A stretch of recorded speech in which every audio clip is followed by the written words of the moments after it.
भाजपतर्फे इच्छुकांच्या मुलाखती घेतल्या जात असून जळगावमध्ये मंत्री संजय सावकारे, भाजपचे आमदार सुरेश भोळे यांच्या उपस्थितीत जळगाव पालिकेसाठी इच्छुकांच्या मुलाखती घेण्याचं सत्र सध्या सुरू आहे। 75 जागांसाठी 550हून अधिक इच्छुक उमेदवार भाजपच्या कार्यालयात मोठी गर्दी करून आहेत। यात 19 प्रभागांसाठी इच्छुक उमेदवार, माजी नगरसेवक यांच्यासह अनेक कार्यकर्त्यांची यावेळेला उपस्थिती होती।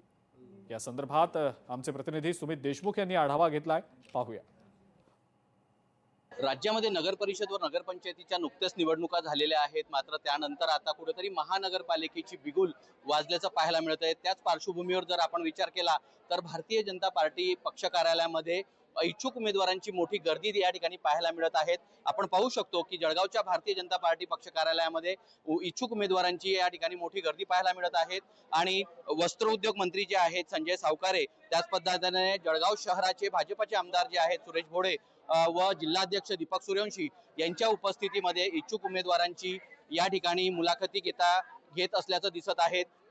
आपण पाहू शकतो की या ठिकाणी वस्त्रोद्योग जे मंत्री आहेत संजयजी सावकारे, त्यानंतर जळगाव शहराचे आमदार सुरेश भोळे, भाजपाचे जे जिल्हाध्यक्ष आहेत दीपक सूर्यवंशी यांच्यासह अनेक मान्यवरांच्या उपस्थितीमध्ये इच्छुक उमेदवारांची या ठिकाणी मुलाखती घेणं चालू आहे। जवळपास 75 उमेदवार जागेसाठी 550 पेक्षा अधिक उमेदवारांनी या ठिकाणी आपला उमेदवारी अर्ज भरण्यासाठी मुलाखतीसाठी या ठिकाणी उपस्थित राहिलेले आहेत। सर्वाधिक महिलांची संख्या या ठिकाणी पाहायला मिळत आहे।